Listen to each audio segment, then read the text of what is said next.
संतोष बाबू, आपको एक बात याद दिलाना जरूरी समझ लिया। आप मेरे साथ थे, याद कीजिए। आजादी के बाद किसी ने गांव में पोल और तार नहीं देखी थी।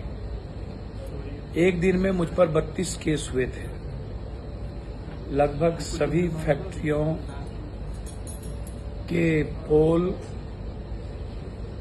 को मैंने अपने पैसे से हर गांव भिजवाया था। उसमें सरकार के पैसे नहीं थे। उस वक्त डगरवा का एक एक गांव याद करिए। आपको याद होगा, नहीं भूले होंगे तो पूर्णिया की जनता को याद होगा।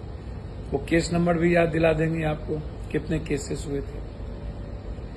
लगभग पूर्णिया के सभी गांव बोल गए थे। यह ताकत जनता ने सिर्फ पप्पू को ही दिया था।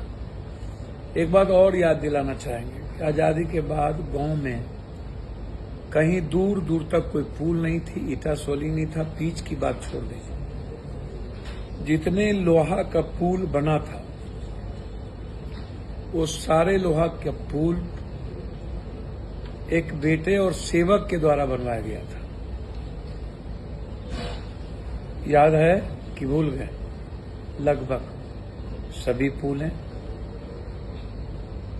शायद आप नहीं भूले होंगे। दूसरा चीज, इंडोर स्टेडियम, रैन बसेरा, याद है कि भूल गए? नगर निगम में लोग रोड के लिए तरस गए थे। छोटे छोटे मोहल्लों में एक एक जगह ईटा सोली। यदि आप भूल गए हो, याद कीजिए, आप मेरे परिवार की तरह उस वक्त साथ चलते थे। कि वो भी भूल गए कि साथ नहीं चलते थे। गांव सब एक साथ थे। मैं हर पल,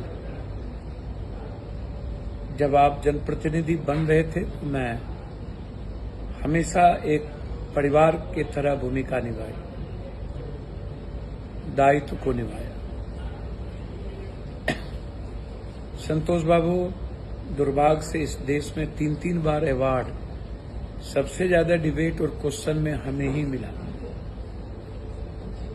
एक नहीं, 3-3 स्पीकर के द्वारा।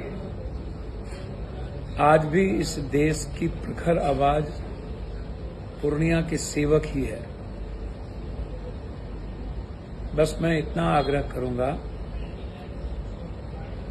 कि सिर्फ आप ये बता दीजिएगा जरूर जनता को, 10 साल में आप एयरपोर्ट शुरुआत क्यों नहीं की? शहनवाज हुसैन से मैंने प्लेन शुरू की थी, जाने के बाद बंद हो गया। फिर 10 साल में क्यों शुरुआत नहीं? दूसरा यह बता दीजिएगा कि 10 साल में वो पैसे रेलवे का वापस क्यों गए? यह भी बता दीजिएगा कि एक भी ओवरब्रिज क्यों नहीं बनी? आपको एक अंतिम याद दिला दूं कि जो गुलाबबाग ओवरब्रिज है वो पप्पू यादव के फंड से बना था। अप्रोच मेरे फंड से है और ऊपरी पथ रेलवे से है।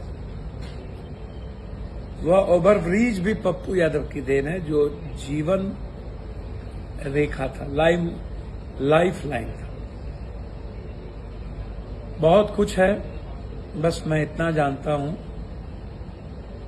सब लोग मिलकर के काम करें। हाईकोर्ट पर लगा हुआ हूं,